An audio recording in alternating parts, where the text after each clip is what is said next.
The show starts in 3, 2, 1. There goes that man's jock strap. Oh my God, did you see that? America's team? Yeah, right. Oh, baby, it's a big day in sports. There's nothing like battling it out with your teammates all season long to go win a championship. Green Bay's got it this year. Huge move for them. I think it's going to be a game changer. We have a lot to talk about this busy week in the sports world. Welcome to the In a League of Their Own podcast. The In a League of Their Own podcast is brought to you exclusively by YouTube.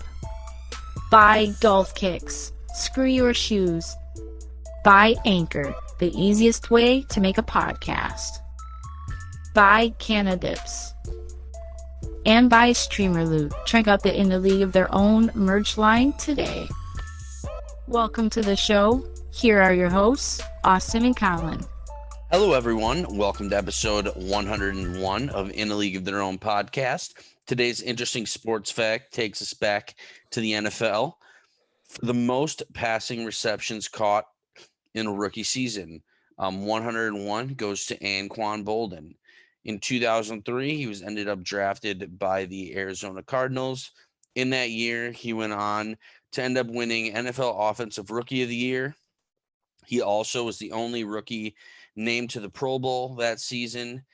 Also in that year, he set NFL record for most receiving yards by a rookie in his first game with 217, and most yards from scrimmage by a rookie in his first game as well from 217.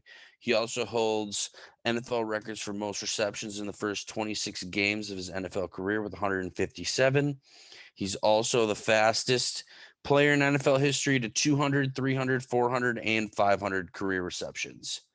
So shout out to Anquan Boldin, and he did get that Super Bowl in 2015 with the Ravens.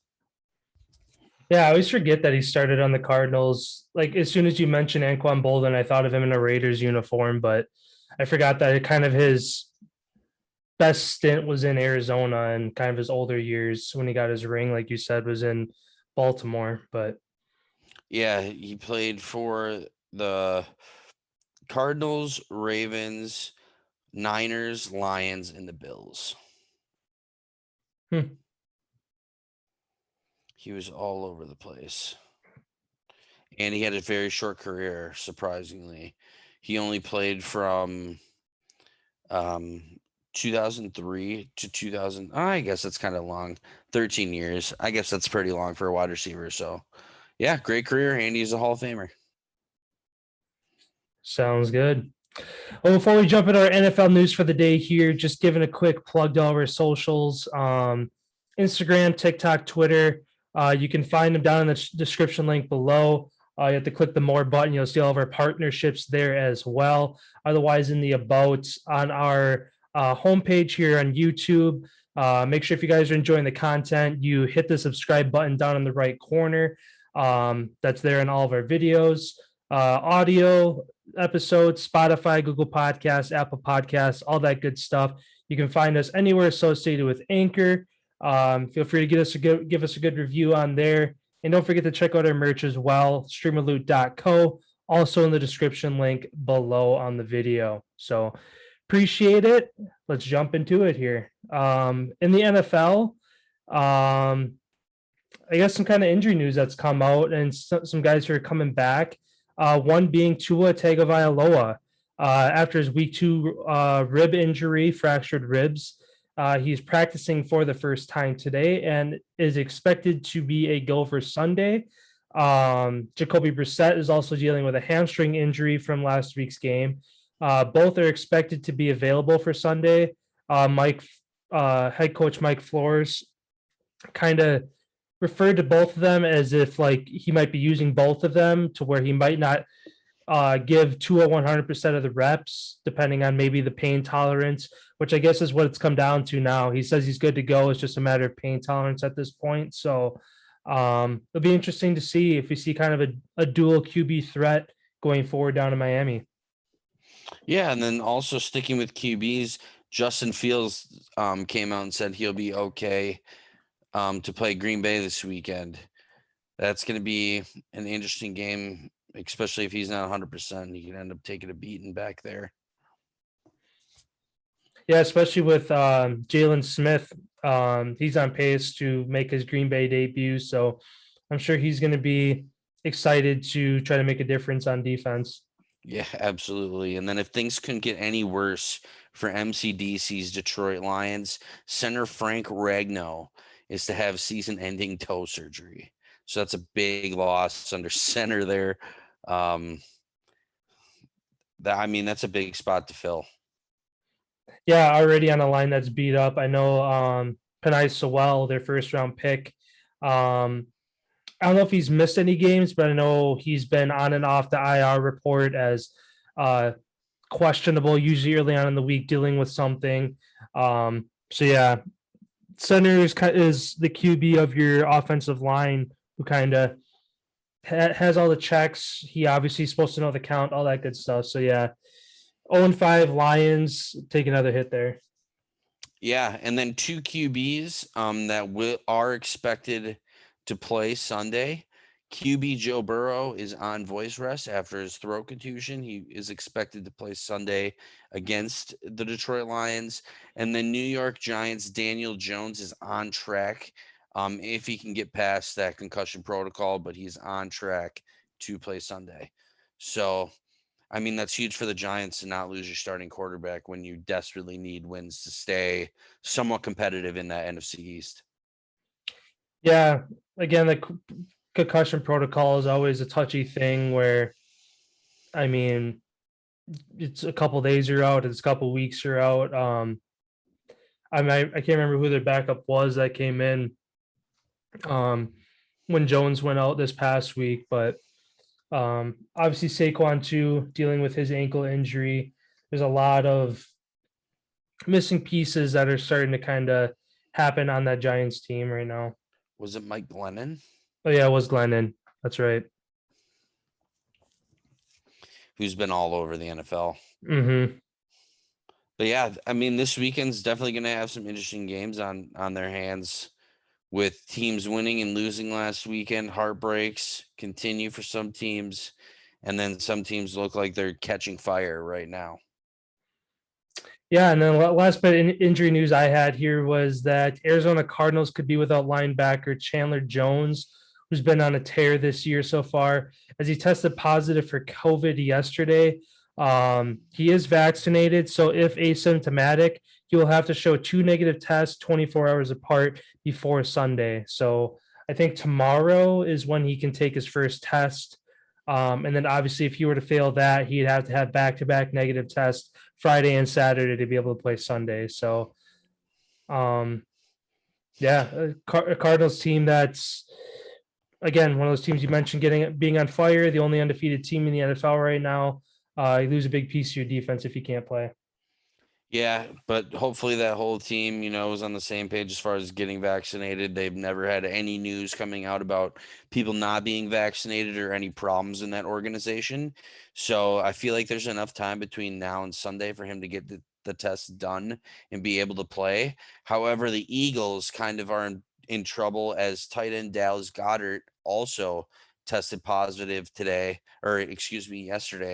putting his status for Thursday night in question, as he's got to pass 2 tests within 24 hours apart, and he's really only got 48 hours to make that happen. So you fail the first one, you got no chance.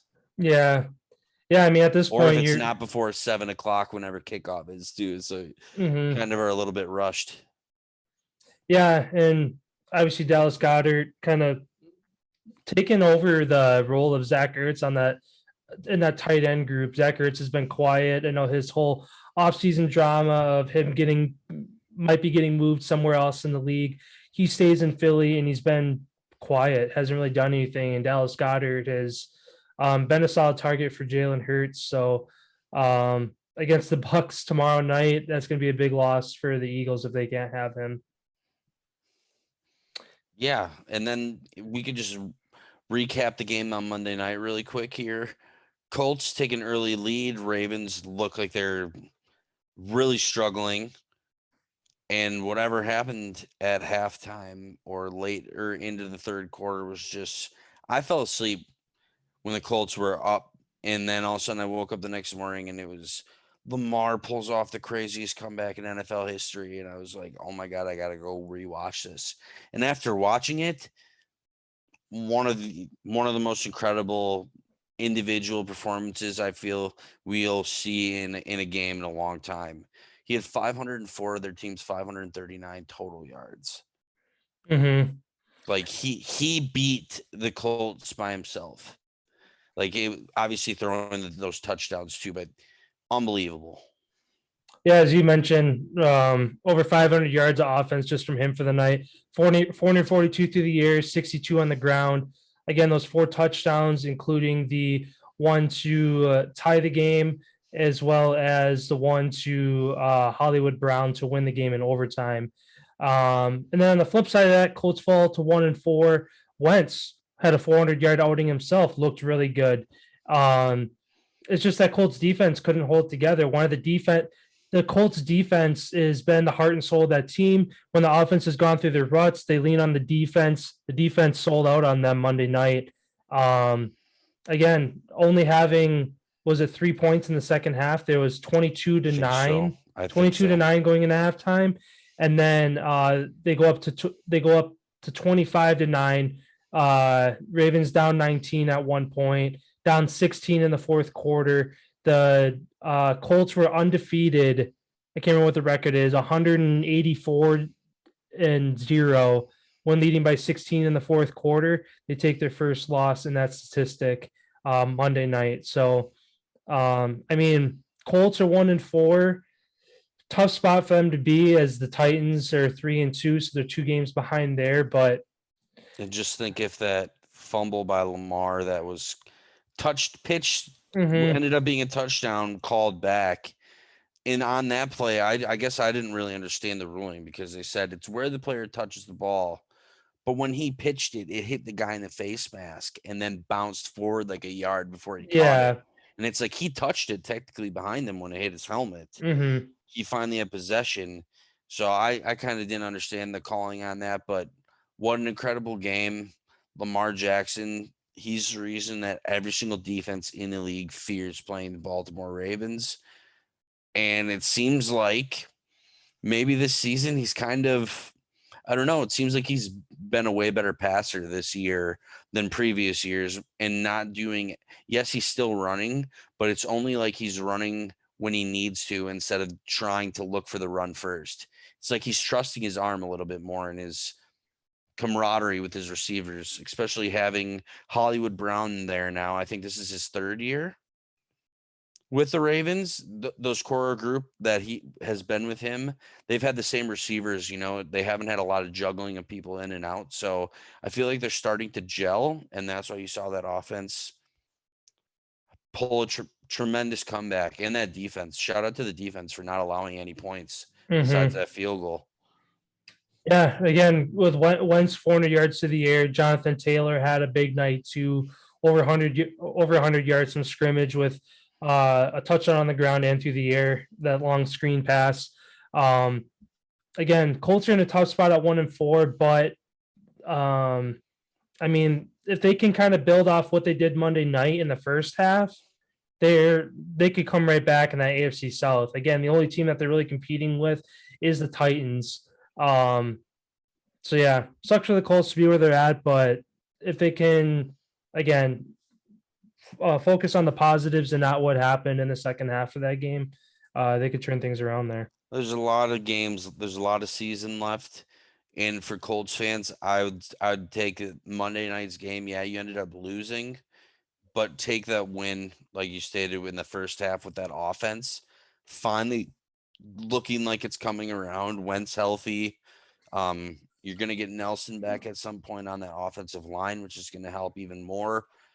Who knows what that team can turn into? And like you said, the Titans, they ain't looking like the Titans of last year so far this year anyway. So it's a crapshoot in the AFC South.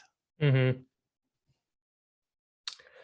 and then one of the other points that's been really one of the biggest trending things in the NFL the past like 5 days or so, the whole thing with John Gruden, as he, during Monday Night Football, resigned as Raiders head coach.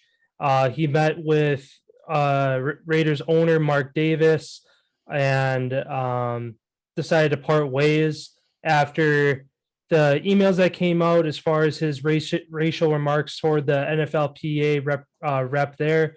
More emails come out with racist, anti-gay, and sexist remarks over a 7 or 8 year period from his time of basically 2011 up until right before he was hired, in an exchange of emails between him and some of the people within the Washington football organization. So special teams coach Rick Biasca steps in as interim head coach, and was supposed to be addressing the media today. Didn't really see anything as far as that goes yet. So we'll probably talk more about it on Friday as far as what that looks like going forward. But I mean, things escalated quickly, but I guess for the sake of the team, it's probably good for them to move on quickly and not let it hold them back too long, as it's still a long season. They got a lot of football games to play. Yeah, and it turns out that because, like we stated on Monday, because he was not employed with the NFL when this happened, all the way up till 2018 was before he got his job at the Raiders, or maybe that was his first year with the Raiders. And it turns out, after going through all the emails and everything, NFL basically put a stronghold on the Raiders and basically saying, we'll continue to release these emails to the New York Times if you don't do something about this. And turns out they came to a quick resignation, and it turns out it sucks for Mark Davis because he always was a huge Gruden fan his whole entire life, and his kid Al Davis. And today in the press conference, they asked Mark Davis, like, what's going on? And he goes, I have no comment. Ask NFL. They have all the answers. So will these emails continue to be released? I know there's been a petition by the NFLPA I think that was as of today, that they're demanding the NFL to release all the emails to everybody so that they can truly read and see for themselves everything, for themselves, and not have to rely on a private group of investigators who are coming up with this punishment and nobody knows what happened. People want to know because there's a lot of players who, I don't know, played under John Gruden / had respect for him and kind of want to see what went wrong and what happened. And it's pretty crazy that all this stuff's come out, and yet the NFL not doing its due diligence by hiring the guy in the first place. Mm-hmm. And Like, yeah, this makes the NFL look really bad. Yeah. And two, with the whole situation again, with people wanting to know more information about what happened with the Washington football team a couple years back, with what was going on within their organization, with the FBI getting involved. Again, a lot of shady stuff going on under that roof. Supposedly, I think there was 600,000 emails that were part of that investigation. That 650,000. Yeah, that they want to review and see if somebody get put on the chalk. That's what they went through already. And that's where they found Gruden's. And what was released, those little excerpts to New York Times that blew the whole thing up, that's just the little bits that they released to them. That's not all the information in all of these emails. And that's what these people want to see is, granted, what he said, all that shit's super terrible. And yes, his career is completely over. And what a terrible human being to even say those things. But I guess people want to put context to what he said, and I guess really understand this guy as a person. And I don't know, maybe by releasing all these emails further down the road, or people that are currently in positions of power within the league, other leagues that feel the same way. It's like, this is one guy's emails that got ousted. Think about if everybody's emails got ousted and what they were talking about in all these positions. I feel like there should be some due diligence in having a check safe on all of these people who are employed in all these leagues that hold positions of power, especially after you think one of this $100 million deal was given to a guy that turns out was a bad apple. So, yeah, I hope they release them all because I'd like to, read them myself. Not all of them, obviously, but just to see kind of what happened. Yeah.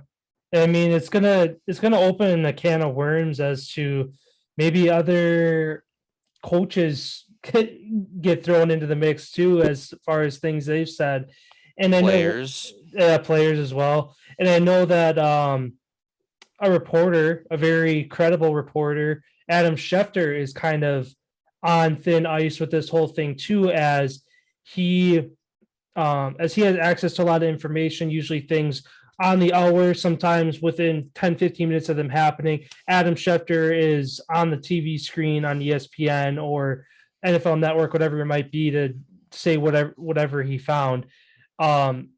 Supposedly he's a little bit under fire as to allowing the NFL as well as ESPN or whatever network he's been working with to edit the information that he's given so that he can report it in a different way, so that he's not getting the raw information. So it makes you wonder what's slipping through the cracks, kind of with this whole John Gruden thing, Washington football team, anybody else who might come out in the future, to where he's supposedly might be getting caught editing this information that's given to him to maybe make it look better than it seems or make things look worse than it seems. So, I mean, that's media. They're going to do that, but I just saw that today that Adam Schefter is kind of one of those names that are out there as kind of tampering with the information that he was given. So, yeah, I just pulled it up just to do a little scan through of what happened. And yeah, I guess he has an email that's a part of what was picked up. And I guess he asked people to unpublish the story now and change all, yeah, dude, he's in some shit. yeah. Again, another thing that just literally over the last 24 hours, I saw something a little bit on it last night, but it wasn't from like a ESPN NFL source. It was just from a smaller sports source. And then today I saw other more credible sources talking about it. So it's like, okay, so this is something real. This does have traction to it. So yeah, I mean, again, one of the most credible sources in the NFL, Adam Schefter. Hate to see him go down, but at the same time, doesn't matter who you are or what you do. If you're doing something shady or saying something bad, there's consequences for that. So yeah, it turns out words that were used, oh my god. So there's a story that Schefter did with Bruce Allen, which is the GM of Washington at the time. He said, please let me know if you need anything to be changed, blah, blah, blah, which he does, I guess, to all the NFL teams, which is why he's one of the first people usually to get information out, is because he allows the team's media team to tailor the story how they want it to be pitched, and he's just the mouth that pitches it. So I guess he said that he was going to let the guy change everything, whatever. Never allowed that to happen, and shit ended up getting changed. And John Gruden used a handful of, I guess he was sharing pictures of topless photos of the Washington cheerleaders. Oh yeah. Other offensive plays, league figures, and a whole bunch of bad shit in there. John Gruden's done. Yeah. And Schefter might be going with him.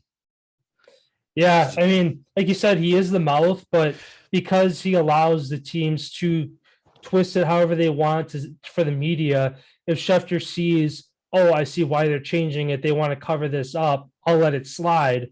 That's bad on his part to do that. And bad on ESPN, who I'm pretty sure he's employed with ESPN, right? Yeah, he's like a ESPN NFL analyst. I'm sure he has to check his shit with ESPN before they give him the green light. Yeah, I'm sure it goes through. I'm sure multiple people have eyes on it before we as public see it. So So if Shefty goes down, ESPN is also going to take some heat for this too, Yeah. because they allowed it to happen as well. yeah, This isn't like a oops. yeah. I mean, it's all happening quickly. Again, we're coming up. Last Friday was when the first stuff came out about Gruden. We're 5 days post that, and there's so many names, organizations, teams are getting thrown under the bus. We're not even a week into this. I can't imagine a couple weeks, month down the road, what's going to happen. Who There's going to be more firings, people stepping down from positions, whatever this is going to look like. I mean, as much as it's a shit. Or does the NFL turn back and say, hey, here's one big fish we got for you guys. We're going to stop. We don't want to fucking tear the NFL down because what if we got to fire 32 owners, coaches? Yeah. Like there could be a yard sale of positions if. Mm-hmm. That's what I was just going to say. It could turn into a shit show, but at the same time, if you can clean the NFL, one of the most wealthy, prestigious sports organizations ever known to man, if you can clean all the bad apples out of it and kind of start fresh, that could also be a good thing. But you got to go through, again, that shitstorm to get there. So, yeah, because I don't know how they would fire a person who owns a football team. They'd be like, all right, no more team. I feel like they'd ask that. I feel like they'd ask him to, kind of like what happened with Gruden. They didn't fire him. They asked him to resign, essentially. They probably do the same thing with like an owner. It's like, you let all this shady shit happen under your roof, give the team to your kid, or give it, like, you know what I mean? Like, you have to step down from your role with the team. Yeah, I wonder. That'd be the least messy way to do it, I think. They paid so much money for ownership of that team. But also, if you're doing a legal thing, like, look at, if you're the CEO of a $1 billion corporation, if you do shady shit, you're paying millions of dollars in fines, court, like all that. And then in the end, Astros did. Same with the Patriots. Nobody, nothing happened. Oh, you got a little bit of a suspension. Yeah, I don't know. We'll let you win the Super Bowl and the World Series to cheaters, because we'll get to it when baseball comes back up. But yeah, the White Sox are accusing of the Houston Astros of cheating in this first round during their home games. I guess one of the pitchers has proof that pitched in the game, and he's waiting to release this upon the MLB, depending how far they go. Wait for them to punch their ticket to the World Series and be like, like, no, you guys aren't. Like, I don't know, but people say if you ain't cheating, you ain't trying, because everybody's trying to get the edge on somebody else. But obviously, when you cross that line, then there's where you get caught, like, or just like, there's difference between trying to get a scout in to watch a practice versus paying a guy $500,000 to give you DVDs of, you know what I mean? Like, that's a complete different way to do it. Yeah, it's gonna be nuts. It makes you wonder, though, how many teams are cheating that aren't getting caught. A lot. Like, how many little cameras are in teams' locker rooms, microphones, shit, like, nobody knows. Only the NFL would, because they're the only people that are going in there. Mm-hmm. Well, especially now with COVID, they don't allow reporters or insiders in the locker rooms right now. So you get one guy to sneak in there, pay a maintenance guy, hey, go in there, set this up in this corner. Like, it's probably been done before. Yeah. But yeah, obviously in the coming weeks, as more people get thrown under the bus, more emails get released, more things get said, we'll obviously dive into it. But yeah, that's kind of where things are at right now. And yeah, I guess last thing kind of to dive into tomorrow night's game. The Tampa Bay Bucks, Philadelphia Eagles, old grandpa looking to get another win out there on the field. What are you looking for in tomorrow night's game? I'm looking for the Bucks to lay it on them. Tom Brady maybe throws for 400 again.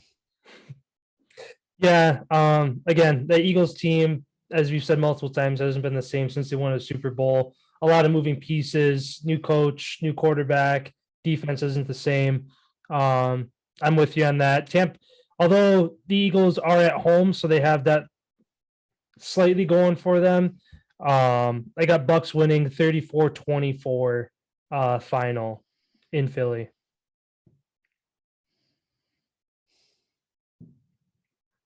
What are you thinking for a score? 42-21. 42-21. Nah, let's go 35-14. That sounds a little bit better. 35-14. Sounds good. Well, then wrapping up our NFL for the week, going into our Wednesday Ynot segments.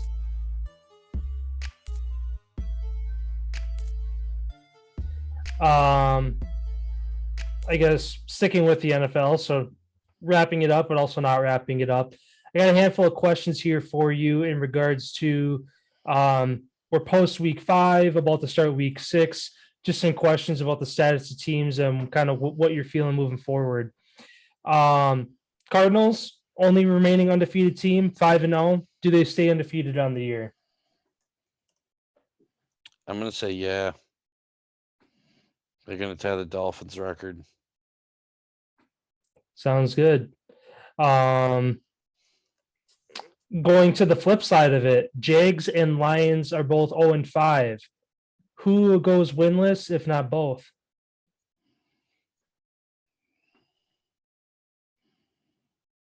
I think Jags go winless. Go winless. Mm-hmm.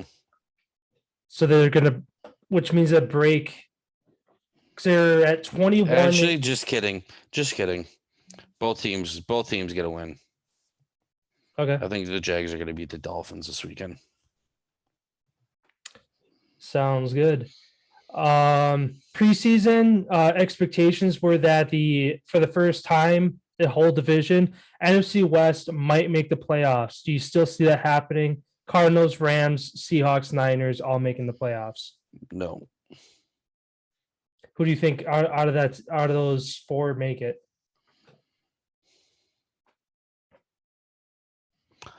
I think the Cardinals and the Rams. Sounds good. 2 more questions here. After Monday night's performance, Lamar Jackson is replicating his MVP season numbers. Should he keep his MVP numbers pace? Do you think that he wins MVP, or do you think Josh Allen or Kyler Murray overshadow him despite replicating? I also think you got to throw MVP? Justin Herbert's name in that conversation too. But if he does do what he does, leads that team to the playoffs, I feel like Lamar Jackson deserves the MVP due to having 16 people on their team on the injury reserve. You lose all 3 of your running backs right before the season. That team has gone through some shit. And for him to be doing what he's doing without a lot of the starting players, I feel like hats off to the guy. That'd be sweet to see. Do the Ravens play the Bills? I'm about to look really quick. Because if they do, that game will kind of decide who's the MVP. Yeah. I don't know. Negative. Nope. I know who the Bills. He plays Herbert. He plays Herbert this weekend. So yeah, that'll be his head-to-head against him to see how he does. Yeah, Then kind of Stafford as well, who I know people have thrown his name into the MVP conversation early in the year. Mm-hmm. And no, looking at that, I was hoping that because the Sunday night game is Steelers Seahawks, I was kind of hoping that they'd flex the Chargers Ravens game to Sunday Night Football. I think that'd be a better primetime game, but because I know they flex games from noon to 3 o'clock and vice versa, but I don't know if they go as far as to take out, hey, you're not playing Sunday Night Football, you got to play 7 hours sooner. I don't know if they do that. The other 2 games that would be pretty good to swap: Cowboys Patriots and Cardinals Browns. Yeah, those are some good games as well. So yeah, then going into our last question here, AFC North remains to be the closest division in football. Again, post week 5, Ravens sit at 4-1, Bengals, Browns 3-2, and the Steelers at 2-3 also have time to get back into the mix. who wins the division.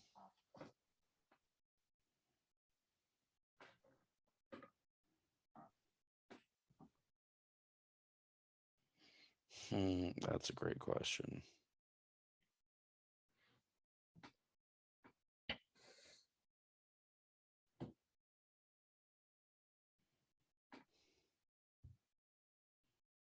I'm going to say the Bengals win the division. All right. Ravens are going to be the wild card team, I think, that make the playoffs. So the Browns don't make the playoffs this year? I don't think they're going to make it. Sounds good. Yeah, then that wraps up today's No segments. Yeah.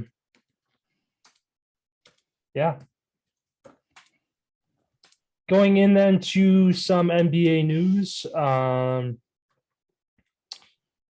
Again, more Kyrie Irving news, more controversy circulates in Brooklyn as he will not be able to play or practice until he meets vaccination requirements, per GM Sean Marks announcing that earlier this week. Irving came out to say that it's not a matter of being anti-vax, but rather exercising his right not to be vaccinated and being a voice for those on the unvaccinated side of the pandemic. So, I mean, obviously he's human just like the rest of us. He has any decision that he can make any decision he wants to make. But ultimately, I mean, it's not helping the Brooklyn Nets by him doing this. So I wonder if this kind of accelerates the process of them moving him elsewhere, or if they're just going to hold him on the bench and wait for him to change his mind. Or he's going to outlast them and they're going to be like, Kyrie, we need you. Only, again, you're playing half of your away games, and not even half, because if you're playing in San Francisco or in LA, you can't play there either because you have to meet the vaccination requirements. Those two teams that he wouldn't be able to, along with home games. 3. Yeah, Clippers, Lakers, Warriors. Oh yeah, because the Clippers haven't moved yet. That's right. They're still, they haven't moved to Inglewood yet.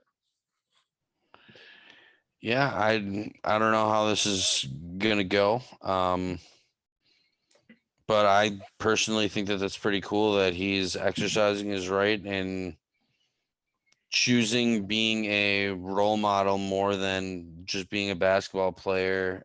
Like, he's giving up a shit ton of money for the people who are just like, oh, he's just a crybaby and yada, yada, yada. It's like this guy's literally giving up $100 million probably this season to prove a point that he should have his right to be able to do whatever he wants to do, and that should be okay. I think it's awesome. I guess we'll see as the season starts what other players aren't vaccinated as well. Yeah. Do you have any NBA news? Yeah, I just had one. Patrick Brown Jr., 5-star recruit who is playing at the UW Milwaukee. He's having a great year. He's projected to be number 8 in the this next year in the draft. He turned down offers from Duke, North Carolina, Kentucky, all to get the chance to play for his dad, who his dad is the coach. Turns out he's a huge Milwaukee Bucks fan and would love to play for the Bucks. He kind of put out his little shot, hoping that the Bucks are going to end up get the chance to take him. And I think that'd be neat for a kid who's literally wanted to play for the Bucks his whole entire life, growing up, being a Bucks fan, getting to live out your dream playing for the Bucks. I feel like that's awesome. Yeah, I mean, Bucks would have to kind of shit the bed this year if he's projected to go 8th. That's a lottery pick. Bucks definitely wouldn't get a lottery pick if they're doing what they did last year. I mean, even if you make a playoff run, you're not going to get a lottery pick. So, but also you see a lot of times he was fucking born in Wisconsin. Really? Born in Green Bay. Yep, he was born in Green Bay. He's 18 years old. He was number 8 the recruiting top 100, and he's expected to go number 8 in the lottery pick. Yeah, Milwaukee. This is going to be his first season at Milwaukee. Like I stated, he turned down number 1. He was one of the turned down all the big schools to play for dad at UW Milwaukee. So yeah, he went to Hamilton High School. Okay. Makes you wonder if, I mean, the what is Milwaukee in the Horizon League? Yep. He's going to take him to the ship. Yeah, I mean, to win, at least win that league, but like, do they get enough respect to make the March Madness tournament? Yeah, they've made it before, haven't they? It's been a long time if they have. I know UWGB years ago made it to like the first round and they got knocked out right away. But yeah, I don't remember the last time UW Milwaukee made it. 2003, 2005, 2006, 2014. There might be 14 sounds right. I feel like they wouldn't have made it after that. Yeah, I mean, if they're playing good teams and they're getting wins. Nope. That's it. 3, 5, 6, 14. And they used to be Division 2. They used to be oh my God. Shout out to UW Milwaukee. First, they've appeared in the CBI, so the really small thing. Then they appeared in the NIT, ended up winning that. Or just kidding. Got into that. Then they moved to D3, which they made a national championship appearance, lost. Then they moved to D2, which the farthest they made it was Elite 8. And now as a D1 program, the farthest they made it was the Sweet 16 back in 05, where they lost to number 1 Illinois. Back in 14, they ended up losing first round to Villanova. They've always been a 15. Highest seed was 11. So, yeah, they're a lower seed team that's going to have to pull off an upset. I mean, nonetheless, I mean, Wisconsin is kind of a perennial team that's always there. It'd be cool to see multiple Wisconsin teams make it to the tournament at the end of the year or at the end of the season. Hopefully he can turn his dad's coaching record around. From 2017 to current, 35 and 51. Yeah. Yeah, I can't imagine those games are pretty cheap to go watch. I mean, this year they might not be. Now that you got now with a guy like that who could have went anywhere, people are going to pay to come watch them. Fuck, I might even go watch a game if he's that good. Yeah, like ESPN's picking up his highlights. Like if he's got ESPN stories about him and he goes to UW Milwaukee and the season hasn't even started, kid's got to be pretty for real. Yeah. But yeah, that's all I had for the NBA. Sounds good. The last point I had, again, with the whole Ben Simmons drama of him holding out in Philadelphia, he surprised the team showing up to the facility this week. Passed his physical today. So going forward, looks like he's going to be in a 76ers uniform, though it's still unclear what role he's going to be with the team. If he's not going to play at all, if he's going to try to ball out and get his respect back for the team, if he's going to try to ball out to boost his trade stock, who really knows what Ben Simmons is doing there? But I mean, for the time being, the drama is kind of on standby and it's kind of quieted down as he's back in Philly. So we'll see what happens with that. Yeah, and it's a lot of money, a lot of room, big star, big 3 things to make a big story, and it's going to be something to keep an eye on as the season nears. When does that start? Next week? Next Tuesday is tip off. I expect him to be moved before the season starts. They gotta put together a better package though than what they were trying to get out of him in the off season when he was just coming off one of his worst stretch of games to end the year. I mean, yeah.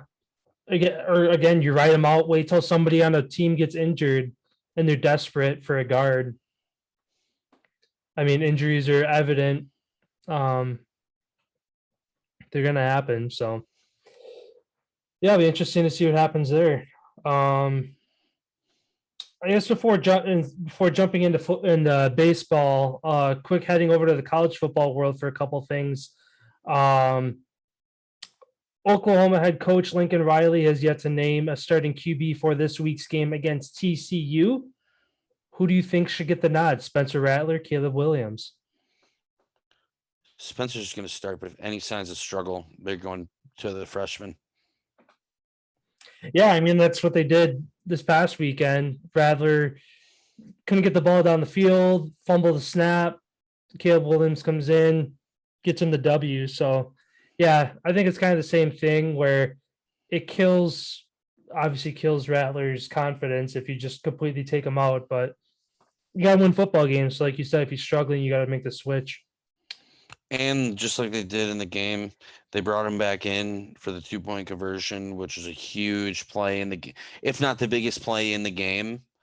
So he still had faith and trusted him that he'd be able to come back in after benching him to do his job. I don't see this being any problem. The only thing that might hurt is his draft stock a little bit. But I still feel like if he was going to get a chance in the NFL originally, he's still going to get his chance. I don't feel any knock on that. He's just got a freshman who's pretty fucking good. Mm-hmm. Yeah, and then the other other point to emphasize here, Texas A&M was fined $100,000 for fans storming the field on Saturday's upset over Alabama. Their next violation will cost the university $250,000. Another team having dealt with this SEC policy was the Kentucky Wildcats, who were hit with a $250,000 fine after their fans stormed the field in the win over Florida, which was the third time since 2014 having dealt with that policy violation. Obviously, this policy is in place for the safety of the players and ultimately the fans. But how do they stop this from happening? How do you stop 80, 90, 100,000 fans from storming the field and costing these universities 6 digits? They don't. So they just keep paying the fine and I don't know. It's pennies in a bucket to them anyway. I mean, yeah, it's just then why have the policy in place if they're going to keep doing it? You know what I mean? I think to prevent the schools that don't have the money to do it from doing something like that. You only see it once in a great while, and it's only the big schools that do it. It's never North Dakota State fucking running on you know what I mean? It's never a smaller end school, even if it. At the same time, you have an unranked, very small D1 school, friggin' Georgia. Appalachian State, when they beat Michigan, their fans didn't fucking storm the field.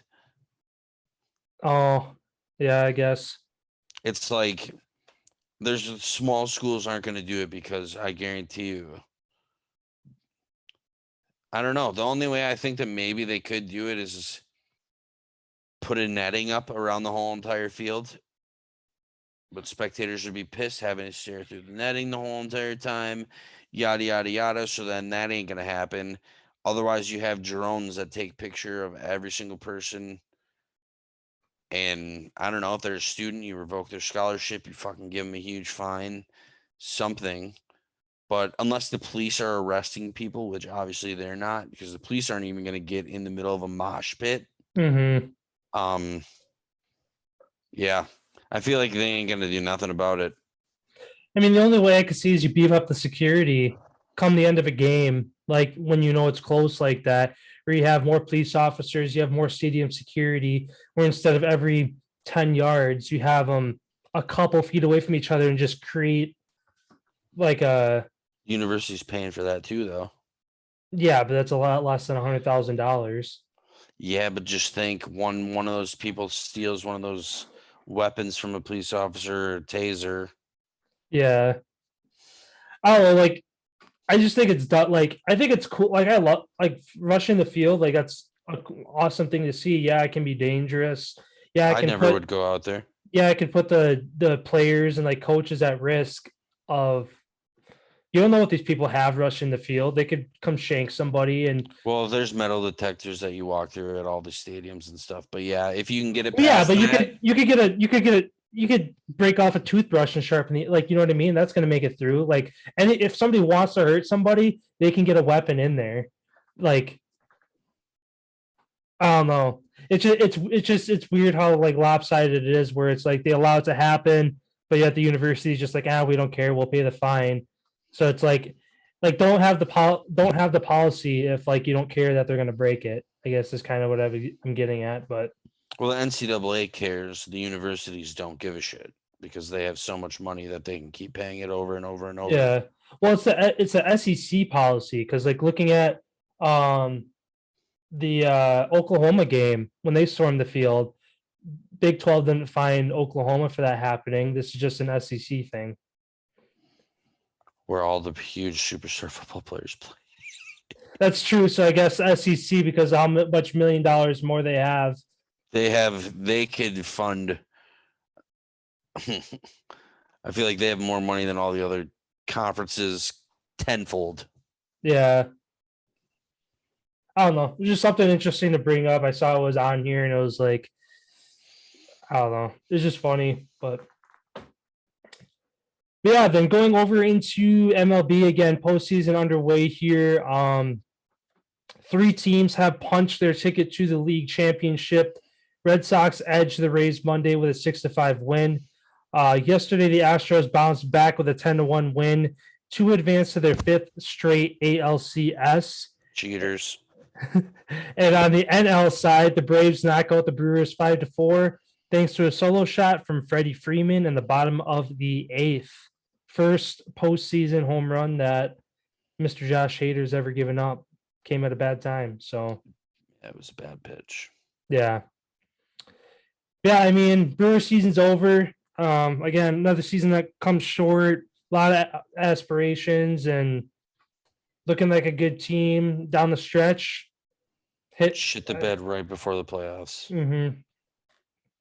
I mean, obviously Craig Counsell has a lot of respect where it's not like I feel like they wouldn't get rid of him unless they shit the bed next year and have a 100-loss season. But whoever that hitting coach is, I feel like some of the lower coaching, there's got to be some changing in there to where up until they had those 2 runs in the 4th inning, they were 0 for 19 with runners in scoring position in that series. Like, something's not going right on your hitting side, whether it's the coaching, whether it's, I mean, to have every single one of your players do that bad, like, you can't say it's obviously it's a player's fault because they're not getting on base, but at the same time, to have all of them do that bad, it kind of turns to the coaching to say, what are they doing wrong that they can't get on base? And plus some of the other decisions of like pulling out, what was that, game 2 when they pulled the pitcher early because he was coming up to bat next and they wanted to try to get a chance to get runs. Next pitcher comes in, gives up the 2-run homer to Jock Peterson. Like little decisions like that. Like really do you see the Brewers this year where there's been decisions where it's like, oh, great decision, like Counsell, like that ended up working out? It's always the other side where he makes a decision and then post-game press conference, he has to explain why it didn't work out and why it wasn't executed well. It just seems like when the Brewers get to those clutch situations, those turning points, then they never push past it. They always fall short. So I don't know. It's going to be interesting next year. Again, baseball, money talks. Who's all going to stay? Who's going to leave? Hopefully they can keep that team together, but we'll see. Yeah, I saved me the disappointment from hoping that they were going to go far. Yeah. Say that. They had the easiest opponent to play, And the Braves look like they caught fire right now. Like they look really good, especially without their top player yesterday because he tested for positive for COVID before the game. Yeah, center fielder. So he's out 10 days.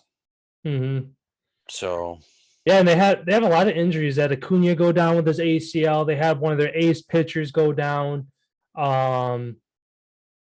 Yeah, they're without a lot of good guys. So if they can go the distance without a couple key players, Braves could be right back here again if they can stay healthy. Yeah, them and the Red Sox have it going right now. Yeah, and then jumping over to the Astros, you had mentioned about the White Sox having some dirt on the Astros. What was kind of the gist of what was going on over there?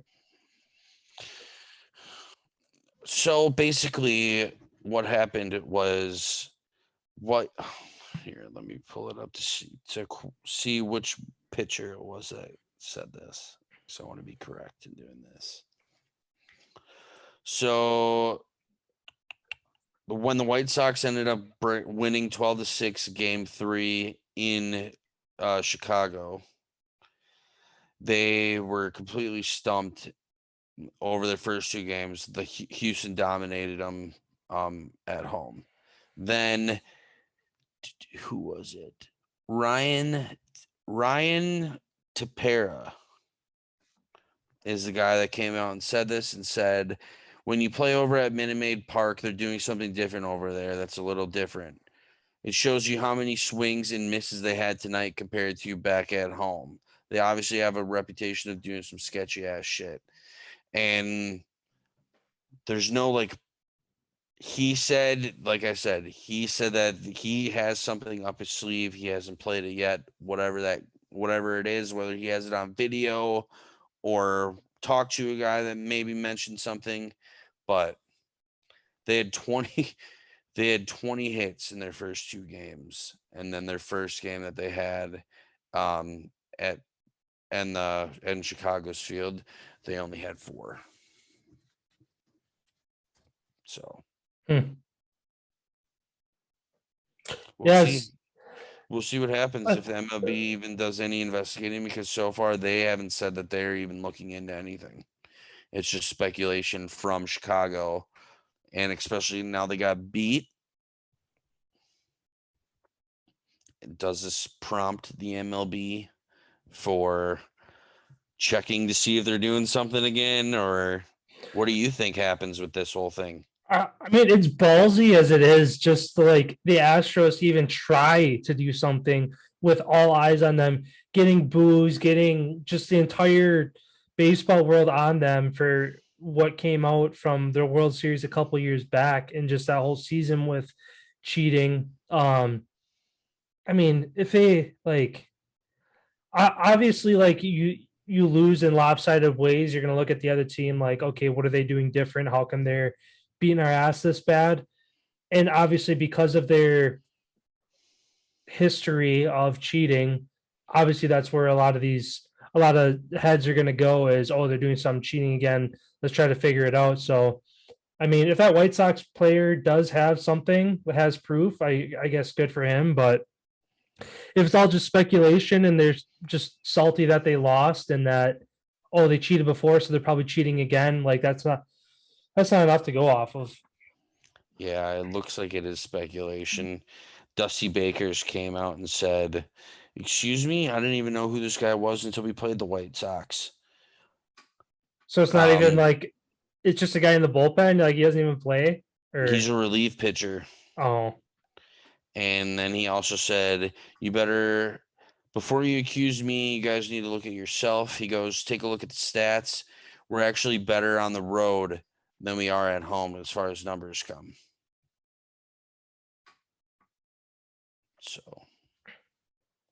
Well, because isn't Houston one of the hardest places to hit a home run with how high that wall is in left field? And left center field's 420 feet deep because it goes out, and then there's that little ramp that goes out in center field. That's way deep.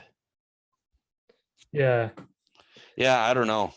Like I said, they said they nearly nearly identical numbers at home and on the road this season. They hit 267, 105 home runs, 427 at home, 268 with 116 homers, 436 runs on the road. So they've done way better on the road. And the White Sox actually did way better at home. So. Yeah, I guess we'll see what happens. Like he's crying about a bunch of bull. Yeah, sounds like it. But again, we'll see what happens if 2-3 years down the road, hey, we finally got something on them. Like, but sounds good. Well, NHL kicked off last night. What's going on over there? So the Tampa Bay Lightning, defending Stanley Cup champions, got down 6-2. For those of you who had a chance to tune into the game, the score really should have been 2-1. The rest of the goals were all empty net goals. Then Vegas ended up defeating the Seattle Kraken in their National Hockey League debut, 4-3. Vegas looks really good. Seattle, from what I watched, looks like they could have a long season for this first year. They had a lot of things out of sort. It seemed like they could put things together at times, but I know that their team is like crippled right now with COVID. I think they have like 11 or 12 guys right now that are unable to play due to COVID. So huge issues for them. Then the rest of the season kicks off tonight. A lot of games going on, a couple big ones. Come on, fucking computer, dude. Montreal Canadiens take on the Toronto Maple Leafs. That is a huge game. For those of you who know Cole Caulfield, huge fan of us as a show, he will be on the first line tonight for the Canadiens. So that game is one to watch. Also, New York Rangers, Washington Capitals. Look for that game to be a good one, as we can see some sparks fly between Ryan Reeves and Tom Wilson. I'm going to be watching that game because I definitely think some shit's going to hit the fan. Also, Chicago Blackhawks and the return of Jonathan Toews, their captain, after a season gone. He and the Blackhawks take on the Colorado Avalanche. Again, the favorites to win the Stanley Cup. They are, however, without their captain, Nathan McKinnon, assistant captain, as he tested positive for COVID. And then McDavid, McJesus, as other people in Canada call him, he starts his run for the Hart Trophy again tonight as they play the Vancouver Canucks starting at 9. So those are some big games happening tonight. Like I said, McKinnon out for Colorado, look for that Chicago Blackhawks team to have a huge push at the beginning of the season. I guess there's still no Vetchkin's questionable for tonight. He was back at practice. He did skate in the pregame skate. However, he said he's still a game time decision. Also, Nick Backstrom for the Capitals is still no timetable back for his return after his off-season surgery. So not a lot going on. Still a lot of questionables for a couple big superstars in the league, but I can't wait for the game to start for the games tonight. And also, shout out to the NHL, Gary Bettman, commissioner. Only 4 players throughout the entire National and AHL are unvaccinated. So he said he wants to give a shout out to the players, as everybody came together on their own, whether put their personal opinions to the side and did it for being a part of the team and having to do what you had to do. They set the rules early, the health and safety protocols, and there's only 4 people who are not abiding by that right now, which those players are still unable to practice and are kind of taking up a COVID-filled spot, I guess, at the time being. But yeah, he said maybe that's why hockey is the best sport and best team sport that there is in the world, is because everybody banding together without anybody having to pull teeth to get people to fall into line. Like, everybody just did what they were expected to. And yeah, shout out for the NHL, and I will be watching some hockey tonight. Yeah, a lot of good games tonight. Looking forward to them. Sounds good. Well, that's all I had for today. Doesn't look like anything breaking coming out within the last hour here. So yeah, well, thanks everyone for stopping by. We will be back on Friday for Feel Good Friday. Don't party too hard during the middle of the week. Don't work too hard. For all you guys out there, keep it real. All you women out there, keep it classy. We'll see you Friday. See you Friday.